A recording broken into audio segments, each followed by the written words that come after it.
दिन की रोशनी हर सू फैली हुई थी। सूरज की किरणें कब से पर्दों से उलझकर लड़ती उस सोई हुई शहजादी के चेहरे को छूकर सैराब होना चाहती थी, जिसके लबों की आज मुस्कुराहट एक अनोखी दास्तान बयान कर रही थी। हमेशा की तरह चेहरा आंसुओं के निशान से पाक था, बल्कि आज उसके नगोश पर सुर्खी खुली हुई थी, जैसे उसे पोर पोर को सराहा गया हो, जैसे उस पर उसके बादशाह की मोहब्बत निछावर की गई हो, जिसके शहर में वो अभी तक जकड़ी मीठी नींद के मज़े लूट रही थी। दफातन उसके दिमाग में रात का बीता एक लम्हा लहराया। उसकी धड़कनें उथल-पुथल हो गई, जैसे वो अभी उसके तंग हसार में हो। पर उसे महसूस हुआ कि वो उसके शहर में है, ना कि उसके हसार में। मन में बैठी मोहब्बत की तितलियां रक्स में मदहोश उसके ख्यालों पर खिलखिला उठी, कि उनकी शरारतों पर मुंह बसोरती है, फिर हंसकर लब दांतों में दबाती चेहरा शर्म से तकिए में छुपा गई। कानों में रस घोलती उसकी भारी गंभीर सरगोशियां अभी तक सुनाई दे रही थीं, कि उससे सांस लेना मुहाल हो गया। आप बहुत बुरे हैं, अपने तिलिस्म से मेरी सांसें खुश कर देते हैं। दिल तो जैसे अभी बाहर आ जाएगा, जैसे आप मुझे खा जाएंगे। वो अपनी सोच पर हंसी और उंगली दांतों में दबाकर तकिए को बाहों में भींचा। सुबह बखैर जाने आलम। उससे कान में कुछ देर पहले की सरगोशी और चेहरे पर पानी की छींटें महसूस हुई। वो बुखला गई। तभी याद आया कि वो तो सुबह था। उससे सोने की जिद करके सो गई थी। तकिए को उठाकर उससे उस पे गहरा हाथ सांस खारिज किया। नशे का सुना है पर देखा नहीं कैसा होता है, क्या होता है। पर आपकी खुशबू का मुझे नशा है, जिसे मैं जान भी गई हूँ, पहचान भी। उससे मुंह उस पर दबाकर सांस खींचा। हालांकि उसकी सांसों में उसकी सांसों की महक शामिल थी, जो उसे अपने अंदर महसूस हो रही थी। मेरा दिल कर रहा है डांस करूं, झूमूं, सारे जहान को बताऊं कि मेरा आलम आ गया है। उसका मन मचलने लगा झूमने गाने के लिए, पर शर्म आ रही थी। वो कसमसाई और अंगड़ाई लेकर करवट बदली। ये मेरा ख्वाब तो नहीं। दफातन एक खौफनाक ख्याल दिमाग में आया, कि उसकी सारी हिस्से सुन कर गया। ये फीकी पड़ती मुस्कान के साथ उससे अपने दोनों हाथों में सर को थामा और घूमते दिमाग के साथ उठ बैठी। ये सच नहीं, उससे सारी रात मुझे मोहब्बत थी। बामुश्किल मुस्कुराई, हालांकि सरसराहट से गूंजी दिमाग में सारा सर भारी कर गई, सिर्फ एक नेगेटिव सोच से। आलम, बहुत मुश्किल होशे से लबों पर मुस्कुराहट सजाते उससे पुकारा। रूम से गूंजती आवाज़ दीवारों से टकराकर उसके दिमाग पर हथौड़े की तरह बरस पड़ी। आलम, अब की बार वो जोर से पुकारने लगी। उसे ऐसा लगा जैसे कानों से खून निकल रहा है। होप से दिल धड़क उठा, कि सांसें जैसे उलझने लगी। जिसके आगोश में रात मोहब्बत पाकर सोई थी, उससे अब गायब पाकर उसकी सांसें ही तो रुक रही थीं। या अल्लाह, ये ख्वाब ना हो, मेरा आलम मेरे पास हो, वरना मैं आज जिंदा नहीं रहूंगी। आलम, आप यही है ना? बुराई आवाज़ में कहती। उससे पाँव बेड के नीचे रखे, तभी कनक सी हुई पाँव में। पर उसका ध्यान वहाँ कहाँ था। पाजेब लहराकर सफ़ेद पाँव में गिरी, पर वो तो खौफ व वहशत में बदहवास सी। दिमाग खौफ की हरासत में उसका साथ कहाँ दे रहा था, कि जान सके उसका आलम सच में उसके पास है, वरना आज उसकी धड़कनें बंद हो जाएंगी। फितना, वो रोते हुए बेबी कॉट के पास आकर वहाँ हाथ फेरने लगी, पर उसे खाली पाकर उसकी सांसें थम गई। क्या उसे फेरी संभाल रही है? याद करके वो सिसक उठी। ऐसा नहीं हो सकता, वो ख्वाब नहीं, मेरी जिंदगी की खुशियाँ हैं। ये मेरी सुबह का एक वहम है कि मेरे पास आलम नहीं। मेरा आलम मेरी सांस है, उसकी खुशबू मुझे महसूस हो रही है। वो यही है, मुझे जीना दिया जाए, मुझे सांसें लेनी दी जाए। वो लड़खड़ाती रोती दीवार का सहारा लेकर रूम से बाहर निकली। आलम, घर में सन्नाटा पाकर उसकी सांसें उलझ गईं। वो लहरा कर गिरने लगी थी, पर वक्त खुद को संभाल लिया। आलम, आप यही है ना? मुस्कान, मिसनी, ये मेरा ख्वाब नहीं, सच में ख्वाब नहीं। फेरी, फेरी, तुमने मेरे बेटे को नहीं संभाला ना? मुझे मालूम है, तुम अपने बाबा के साथ चली गई हो। वो रोती खुद से सरगोशियां करती लॉन्च पे कदम रखती सुन हुई, जब फिजा में मानो से किलकारियां गूंजी। फितना, आलम। इस बार उसकी आवाज़ सरगोशी से कुछ बुलंद थी, कि पुशअप करते सईद आलम की नज़र लम्हे की तौफीक के बगैर उसके समेत उठी। स्याह कमर पर लहराते रेशम से बाल, आंखों पर बंधी सफ़ेद रंग पट्टी उसकी दूध सी रंगत से मैच करती, उसके रोए सुर्ख नकूश को नुमाया कर रही थी। उसकी रत जगह से खुमारुल उदास सुर्ख पूरी नसें उसके नकूश से उलझती फड़फड़ाए गुलाब की पंखड़ियों जैसे लबों पर आ रुकी, जो मन ही मन में कुछ बड़बड़ाते उसकी नज़रों में शिद्दत पैदा कर रहे थे। उसकी पूरी तपिश देती नसें सिरक कर उसके सरायदार गर्दन पर आईं। सफ़ेद दूध से बेदाग शफाफ गर्दन की रगें नुमाया कर रही थीं। वहाँ से सिरक कर उसकी नसें उसके सरापे पर आईं। घुटनों को छूती सफ़ेद सैर आलम की शर्ट में अपने वजूद पर ज़ेबतन किए अपने हुलिये से अनजान वो खौफसदा थी। उसकी पिंडलियों से नजरें सिरकती उसके पाँव में पहनी बात से पर आ रुकी। आलम, ये आवाज़ क्यों नहीं कर रही? उससे कानों में आवाज़ गूंजी। आवाज़ कैसे करती जबकि उसका आलम चाहता ही नहीं था कि उसके पाँव में वो बाजेब आवाज़ करे और किसी की नज़र उसके पाँव या उसकी तरफ उठे। गुलाबी रंग से पाँव फूलों के रास्ते पर रखने के लिए थे, पर वो नंगे पाँव ठंडे फर्श पर खड़ी थी।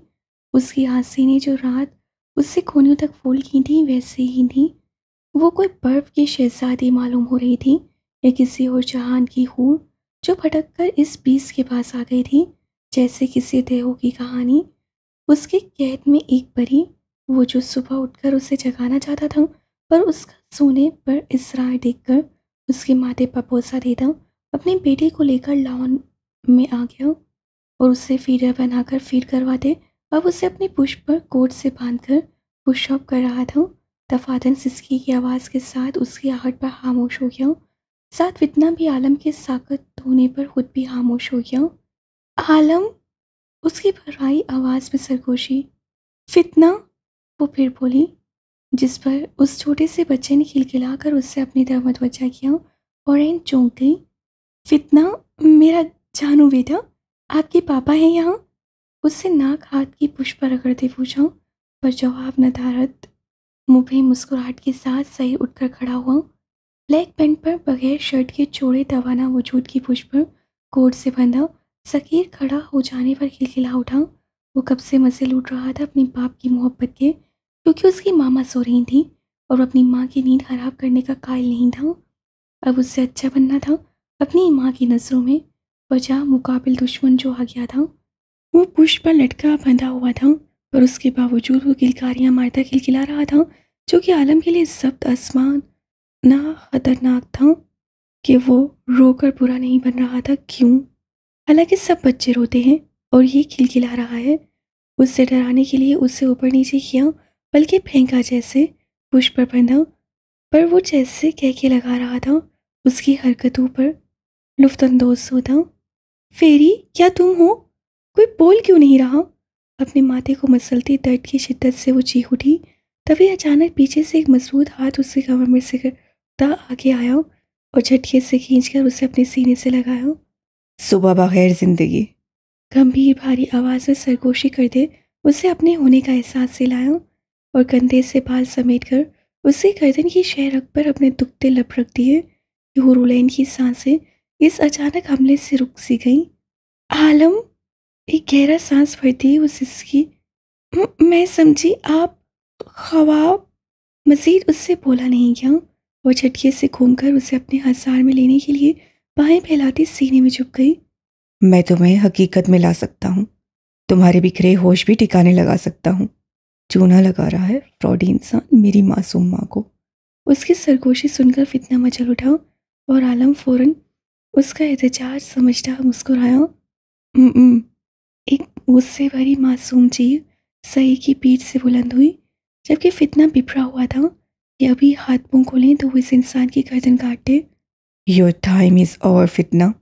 मुस्कुरा कर कहते उससे कुछ देर पहले फीडर की निप्पल निकाल कर जो जेब में रखी थी एहतियातन उसके साथ टेप को लगाया और उससे कुछ समझने से पहले ही उसके रोने के लिए खुलते मुंह में निप्पल डालकर ऊपर टेप लगा दी और पुष्ट घुमाकर सामने दीवार में सजावट के लिए लगे शीशे में देखा, जहाँ उसकी फैली पूरी आंखें और मुंह में बड़ा फीडर जिस पर लगा टेप। गुस्से से उसकी आंखें शीशे में गईं, जैसे अभी साइर को मार लगा देगा और उसके देखने पर ही साइर ने फ्लाइंग किस भेजी। अगर उसका मुंह खुला होता तो ज़रूर उस पर उल्टी कर देता, पर ये कैसा जुल्म था। रात को मोहब्बत लुटाने वाला शख्स इस पहर मुंह बंद किए बांधा हुआ था। कोई घर में नहीं था। वो दोनों चुड़ैलें नजर नहीं आ रही थी जो शायद उसकी माँ को बचा सके। जुल्म की इंतहा थी। वो सिर्फ अपने छोटे छोटे पाँव ही उसकी पीठ पर मार सकता था, बाकी तो पूरा कोट से बंधा हुआ था। शायर का अजीब सा नक्शा पेश कर रहा था। अगर इस वक्त कोई देख लेता तो बेहोश होकर जरूर गिरता बाप के इस रूप पर। अगर एन ही देख लेती अपने बेटे के साथ आलम का ये हशर तो ज़रूर बेचारी का दिल बंद होता। पर वो सदा का मतलबी शख्स अपनी मोहब्बत को सामने पाते ही सब कुछ भुला गया कि उसकी पुष्प पर कोई रुई का कुट्टा बंधा हुआ है। फितना, मेरा बेटा कहाँ है आलम? रोने की वजह से उसकी आवाज़ अटक रही थी, पर बेटे की रोने की जरा से आवाज़ पर मचल उठी। वो सो रहा है सामने सोफे पर। तुम अपना बताओ, क्यों बार बार रोकर तकलीफ देती हो? उसके बालों को में उंगलियां फंसाकर उसने झटके से गर्दन को पीछे किया और चेहरे पर जांचते कुछ नापसंदीदगी से उसके आंसू देखे। अब नहीं रोऊंगी, वो खौफजदा से बामुश्किल बोल पाई और अपने बेटे के सोने का सुनते खुश हुई। पर यह भी हैरत की बात थी कि वह रात से नहीं रोया था। उसकी रूटीन क्यों चेंज हो गई थी? हालांकि उसे सुबह उसका बेटा जगाता था। मुझे फितने को फीड करवाना है, उसके हजार में कसमसा कर उससे कहा। वो खा चुका है जो उससे खाना था। तुम फ्रेश भी नहीं हुई। उसका जवाब देते बात फौरन से घुमाई उसके सरापे को देखते वो रुलैन शर्मिंदगी से लब दांतों में दबा कर रह गई। जवाब दो। वो गुस्से से बोला। मैं डर गई थी आलम, मुझे लगा सब ख्वाब है। लगा इतनी मुकम्मल खुशी कैसे मिल सकती है, इससे डर गई कि ख्वाब ना हो मेरा। रोने की तैयारी करती उसकी बाहों में चुपती बोली। मजबूरन उसे ही नरम होना पड़ा और उससे कमर में पड़े बाजों को खींचते उसे कुछ ऊपर कर लिया, जबकि पीछे गुस्से से सुर्ख पूरी आंखों वाला उनका बेटा उसकी पुष्प पर बंधा उसकी खुसर पुसर अपनी माँ से सुनता गुस्से से पागल हो रहा था। पर कुछ कहने चीखने से कासिर था। उसका दिल किया अभी छलांग लगाकर उसकी पुष्प से उतरे और उसकी टांगों बाजों पाँव में काटते हुए उसे जख्मी करके घर से बाहर फेंके, ताकि उसकी माँ से ही मनूस साया डल जाए और वो अपनी माँ के साथ खुशहाल जिंदगी गुजारे। ऐसा दुश्मन कहरी था उस मासूम बच्चे को एक बार भी अपनी माँ से मिलने की इजाज़त नहीं दे रहा था जब से आया था। और अब जुल्म के उसके मुंह में निप्पल डालकर उसे औकात दिखाता, ऊपर टेप लगा दी कि वो मुंह से निकाल ना पाए। ये कैसा बाप था? क्या बाप ऐसे होते हैं? एक मासूम से वजूद पर जुल्म की इंतहा थी और उसके खिलाफ आवाज़ उठाने वाला कोई नहीं था, क्योंकि जुर्म का बादशाह तो पहले से यहाँ मौजूद था। अब इंसाफ कौन दिलाए? उसकी बेबसी देखो, वो कुछ नहीं कर पा रहा था। उसके पास कोई रास्ता नहीं था। तुम्हारे पास तुम्हारा आलम है तो ऐसी ही मुकम्मल खुशियाँ होंगी ना। उसे उठाए रूम की तरफ बढ़ा। इस डायलॉग पर वो एहतजाज करना चाहता था, पर ये कैसी मुकम्मल खुशी थी? उसकी भोली माँ को उसके बेटे से दूर रखा हुआ था। ये खुशियाँ तो मुकम्मल नहीं हुई। वहाँ तो सिर्फ खुद है, उसके पास कैसे मुकम्मल खुशी हुई? बाहर आने से पहले कपड़े ही चेंज कर लेती तो आज आराम से फ्रेश होने चली जाती। उसके कान में सरगोशी करते हुए उसके बालों की महक को अपनी सांसों में उतारता रूम की तरफ बढ़ा। और वहीं हुरुलैन जो अपने इर्द गिर्द सुकून पाकर अपने हवासों के बहाल होने पर शशर थी। क्या आलम उसके लिए जीने की दवा बन चुका है? क्या वो उसके लिए ऑक्सीजन बन चुका है कि उसके पास ना होने के वहम से उसकी ज़िंदगी मौत की तरफ बढ़ती, सांसें थम जाती हैं? क्या किसी का आदी होना ऐसे होता है जैसा वो महसूस करती है कि जैसे वो पास ना हो मौत की दहलीज तक पहुंच जाती है? दफातन कान में मध्यम सी सरगोशी को समझती कान की लो तक सूख पड़ गई। आलम, वो एहतजाज के लिए चीही, पर तब तक वो उसे बेड पर नरमी से डालकर उसके आंसू अपने लबों से चुनने लगा और पेट पर वो बंधा उल्टा चलता। अब यूं छत को देखते इस मासूम से बच्चे का सर घूम गया कि उसके साथ हो क्या रहा है। यह आदमी कभी उठक बैठक तो कभी उल्टा चलता, अब यूं झुक गया। काश वो गन अभी उसके पास होती, पर उसके हाथ तो बंधे हुए थे। आखिर उसकी माँ क्यों नहीं समझती इस फ्रॉडी को जिसे वो आते ही समझ गया था? इस इंसान के साथ उसकी माँ सालों गुजारने के बाद भी उसका मुकरूर चेहरा नहीं पहचान सकी। आखिर क्यों? ये कैसा जुल्म हो रहा है एक बच्चे के साथ?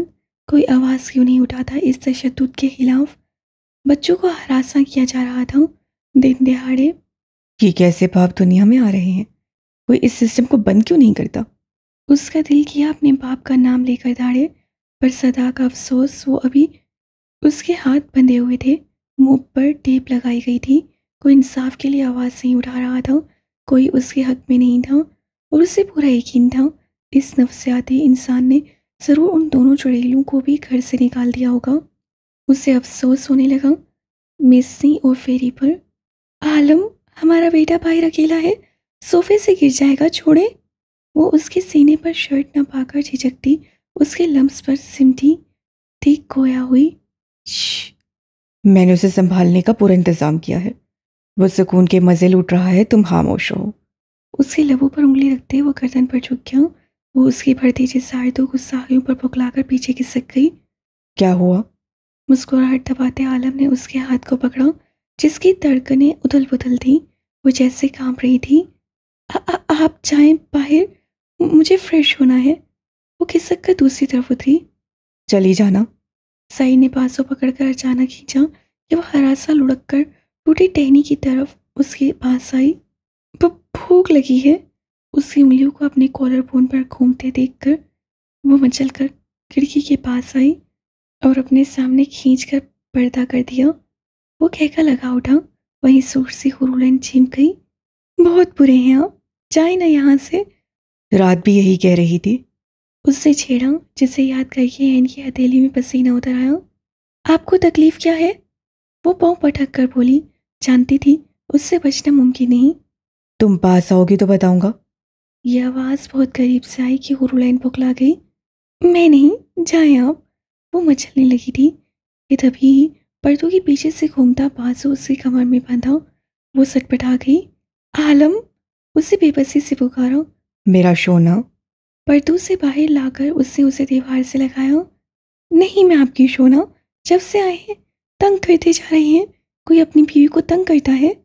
पहले तो आप बहुत प्यार करते थे। उससे नरूठेपन से कहा। वो मुतवस्सिम हुआ। प्यार तो अभी भी कर रहा हूँ।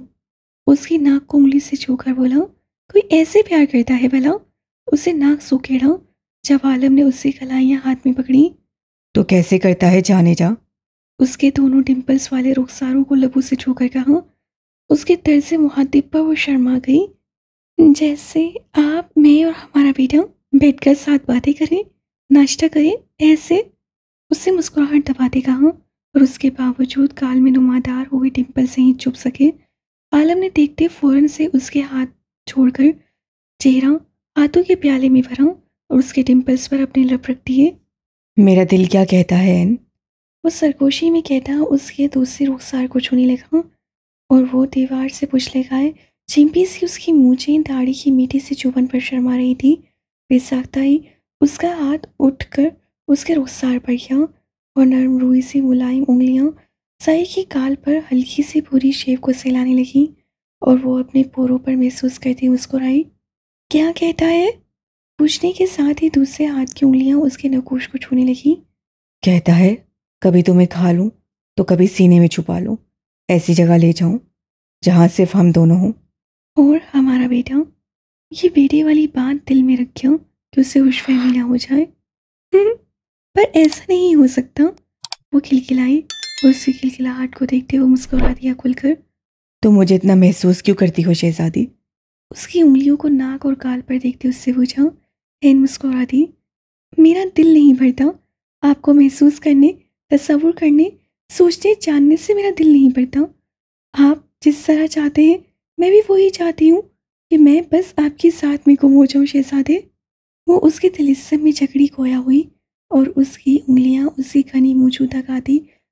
अनाबी लबों पर उंगली सटकी ही थी जब सई ने उसकी उंगलियां दांतों में ले ली। वो सी करती फौकलाकर होश में आई और मचल उठी। आलम, मेरी उंगली छोड़े।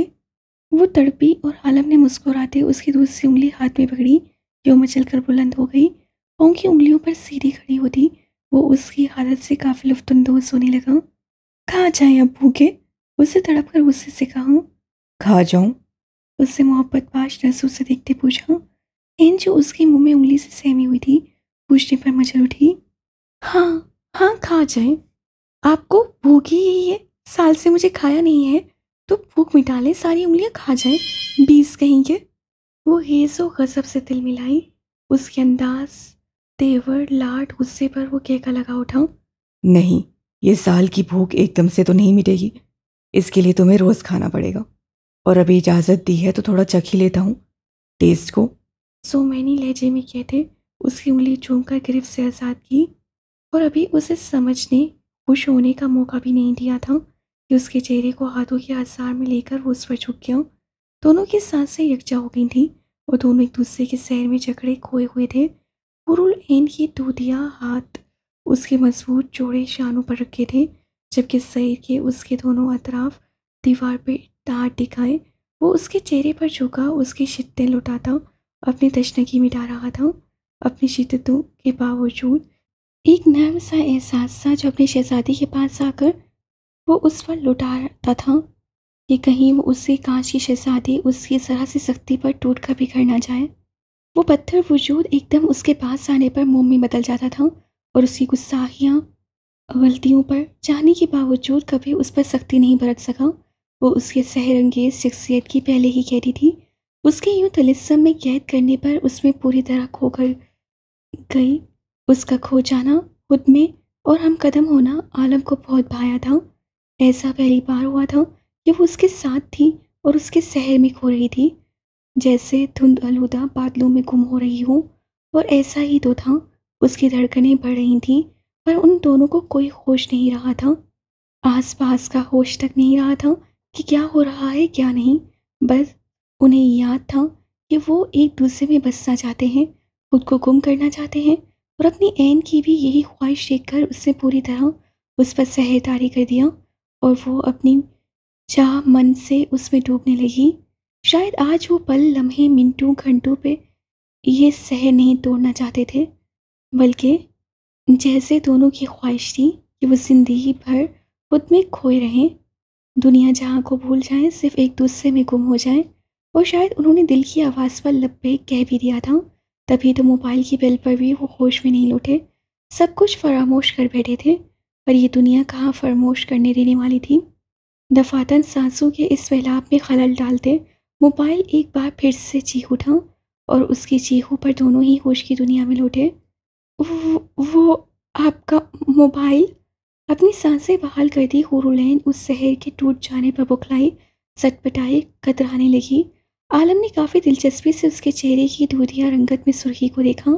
कुछ लम्हात पहले का ही तो हादसा था जब वो जहाँ के सारे एहसासात को पस पुश डाले उसके पास उसकी ऐन थी, जिसे आलम खुद में समाने की हर मुमकिन सी कोशिश करने लगा था कि अब वो अपने खोए अल्फाज, अपनी सांसें ढूंढने में निढाल दीवार से टेक लगाए सांसें ले रही थी। अपने टेस्ट का नहीं पूछोगी? उसकी गैर संजीदा, इंतहाई गंभीर लहजे में कहे जुमले पर वो कानों की लो तक सुर्ख पड़ गई। बेसाख्तगी से सर झुका दिया। बोलो। वो उसे उकसाने लगा, बोलने पर हालांकि जानता था कि उसके पास से सारे अल्फाज छीन लिए हैं। और हुरुलैन को ऐसा लगा उससे जवाब वसूलने से पहले वो यहाँ से हिलेगा भी नहीं। गहरा सांस भरते मजबूरन उसे सर हिलाना पड़ा और उसकी इस अदा पर वो मर मिटा था। ऐसा है कि अगर इसे मैंने रोज़ टेस्ट नहीं किया तो तुम्हारे हाथों से तुम्हारा आलम हाक होकर बिखर जाएगा। वो उसके चेहरे पर झुककर कान में खंभीर भारी सरगोशी में बोला, आलम। ऐन तड़प कर उसके मुंह पर हाथ रखा। उसकी आँख होकर बिखरने वाली बात जैसे कील बनकर दिल में चुभी थी। डर गई? उसकी गाल सहलाते जाकर आलम में डूबा इस साइकिया। ऐसी बातें ना करें, उससे बुराई आवाज़ में इल्तिजा की। डर नहीं, मर जाती हूँ। और उसे तड़प कर उसके लबों पर अपना अंगूठा रख दिया। दोनों का यही हाल था, एक दूसरे पर सर्द हवा को भी बर्दाश्त करने के लिए तैयार नहीं थे। तो करवाओगी टेस्ट रोज़ सुबह शाम, ऐसे ही एक दूसरे में खोकर? जिंदगी में पहली बार वो उससे बहके बहके लहजे में फरमाइश कर रहा था। ये समझ के कि ये तुम्हारे आलम के जीने की दवा है, कर पाओगी ये हुरुलैन?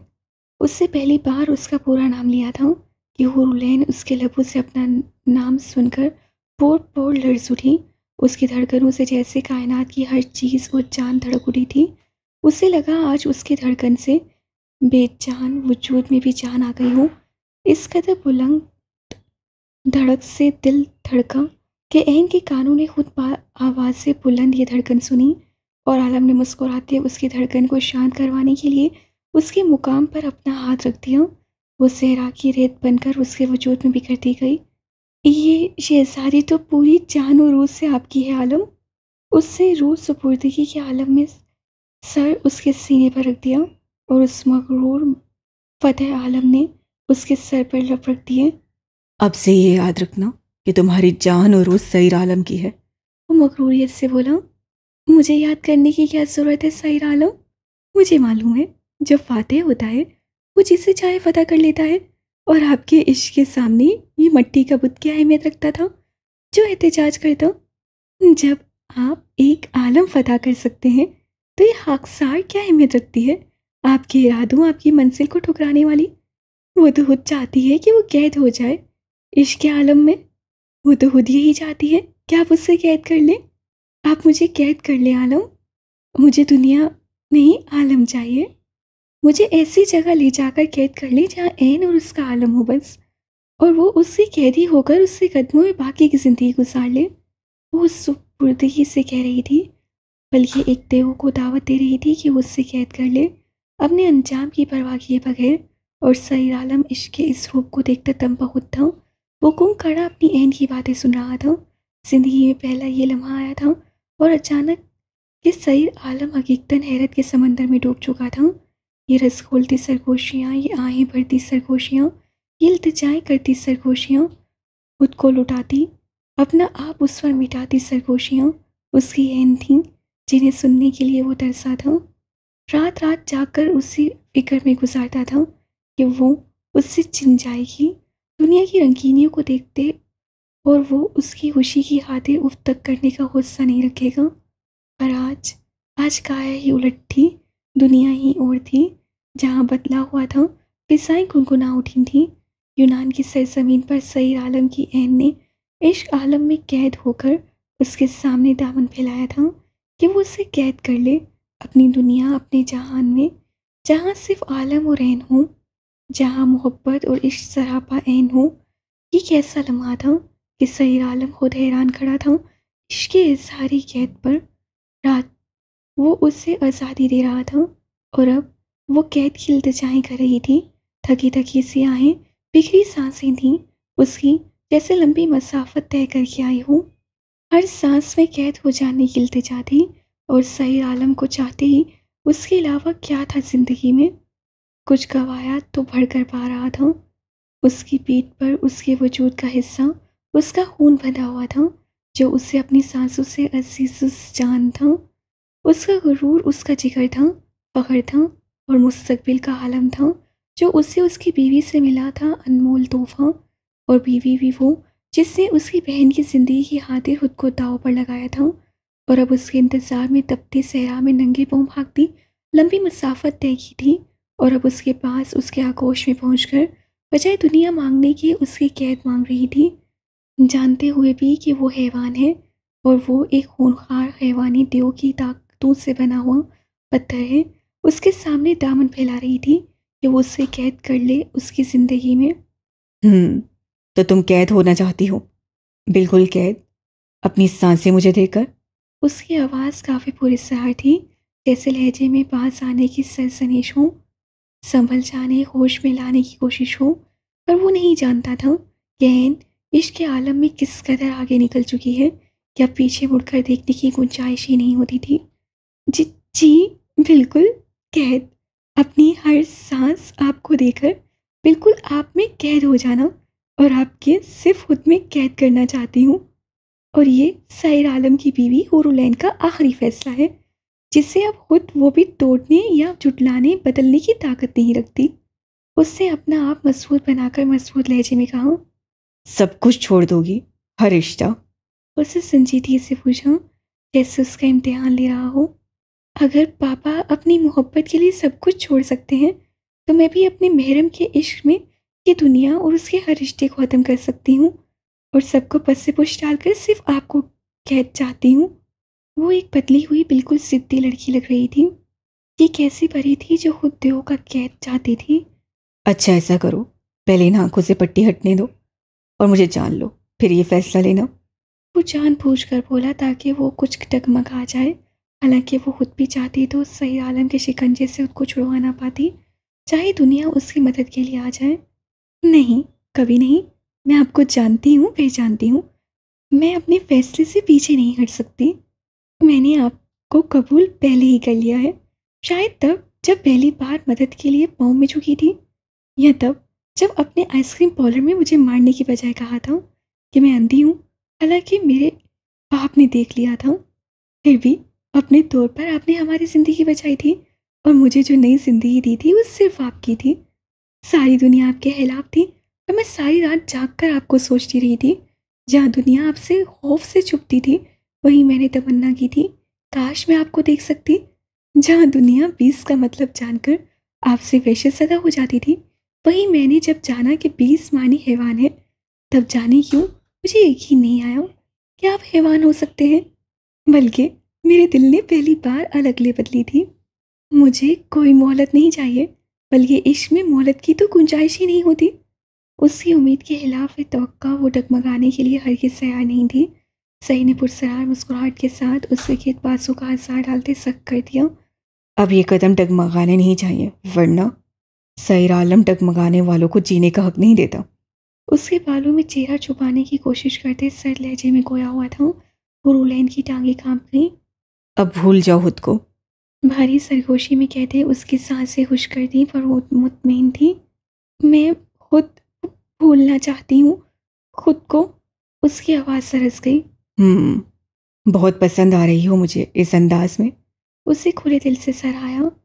क्या मतलब? पहले पसंद नहीं थी? मौन उसका जुमला सुनकर वो गुस्से गम से हैरान चिल्लाई। ऐसा किसने कहा? तुम्हें तो अब इश्क का एहसास हुआ है। तुम्हें देखकर मुझे हर लम्हे नए सिरे से इश्क होता है। उसकी भारी होती आवाज़ वर्दी जिसार तो गुस्साहियों को वसत पटा गई। आलम, फितना, कुछ तो ख्याल करे। और ये क्या है? वो कसमसा कर फासला कायम करने की कोशिश में उसे सीने पर जोर देकर हटाने लगी। ये हाथ कोट के घड़े पर पड़े तो ना समझी से पूछा। उसकी आवाज़ पर साहिर की नसें भी अपने सीने पर गईं और पीछे बेटे की याद आई। दफातन ही रूम की फिजा में बुलंद कहका गूंजा। कुछ नहीं, जाओ चेंज करो। शाबाश, जब तक मैं नाश्ता टेबल पर लगाता हूँ।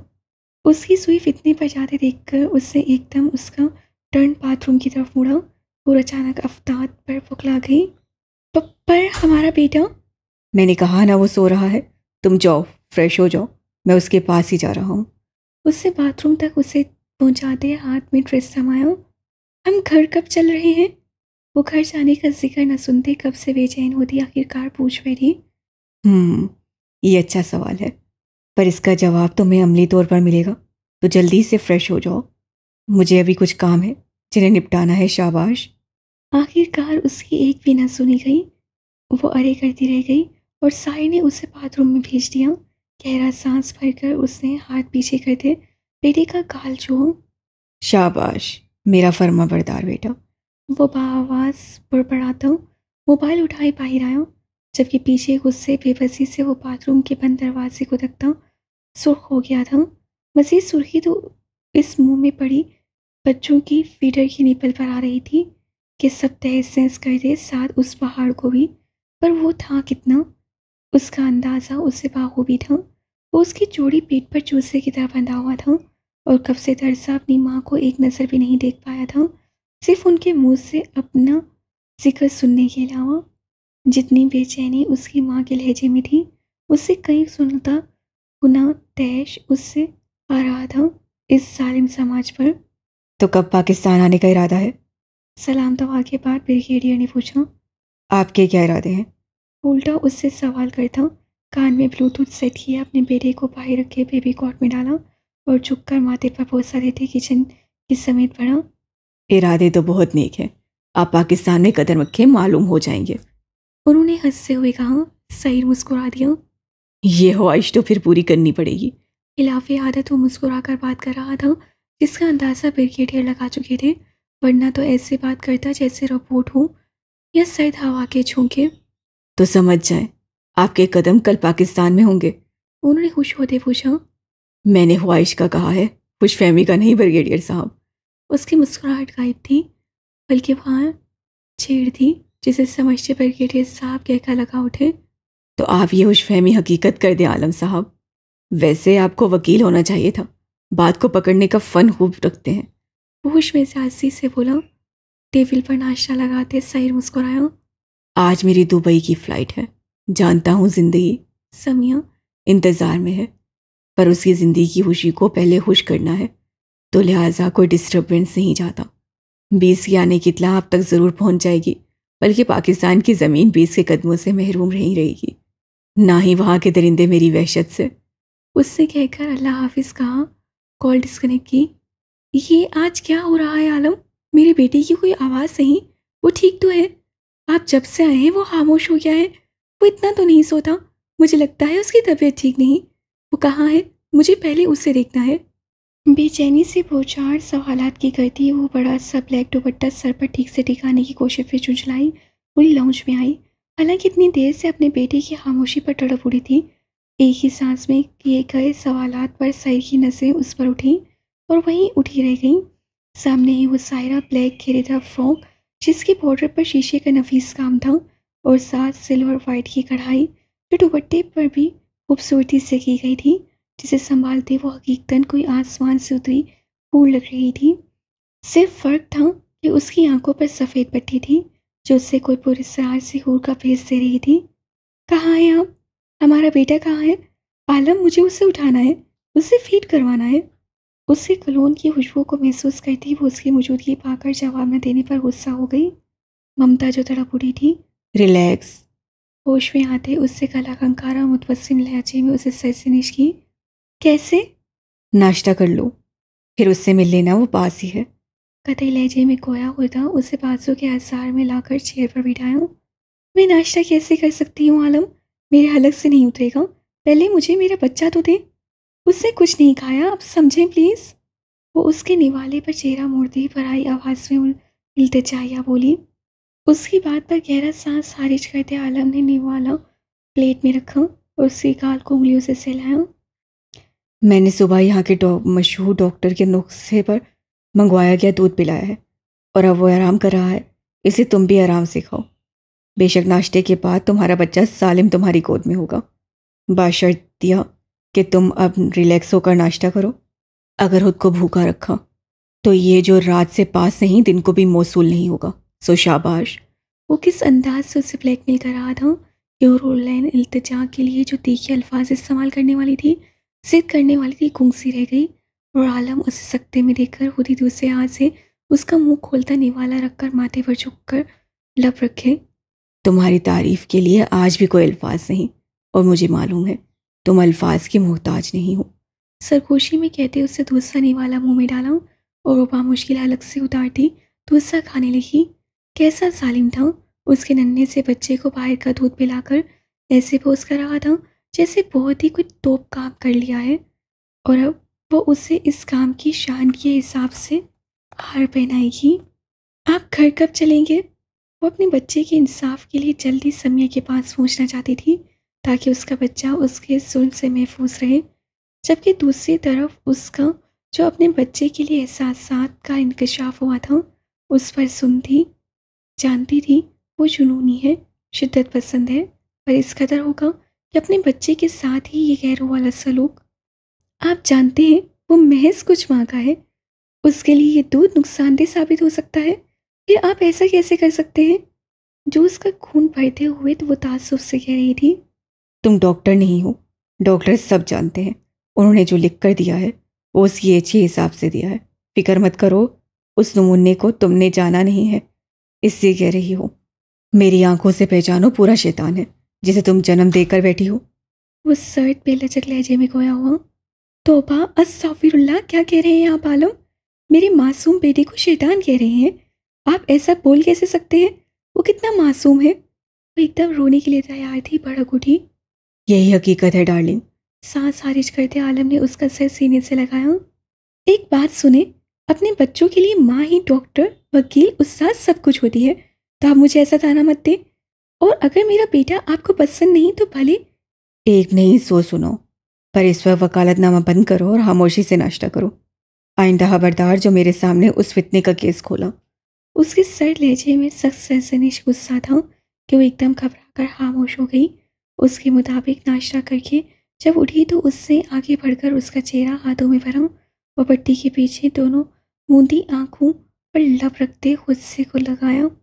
अपने दावे मत भूलो, सिर्फ मेरी हो। झुककर जिसारत करते उसने उसके मुरझाए चेहरे पर सुर्ख गुलाब बिखेर दिए। वो गाल थपथपाकर बेबी कॉट में बड़े बेटे की बेबसी पर जताती काटदार मुस्कुराहट उछालते उसके मुंह से टेप हटाया। और उसका हटाना ही था कि उसने गुस्से से खुद मुंह से निप्पल लुढ़का कर फेंका। दूसरे ही लम्हे घर पूरा उसकी चीखों से गूंज उठा। हुरूलेन तो हुरूलेन। सही हैरत से शशटर उसके खुले हलक को देख रहा था, जहाँ से जाने कैसे लाउड स्पीकर नुमा आवाज़ निकल रही थी। अल्लाह अल्लाह मेरा बच्चा। घबराई बौखलाई और भागती बेबी कॉट तक पहुंची और छुपकर बेटे को निकाला। अले मेरा बच्चा। उससे खुद में समोते बेतहाशा उससे काल नकोश चूमने शुरू कर दिए और उसके स्वालहाना मोहब्बत पर साहिर हक्का बक्का खड़ा उसे देख रहा था।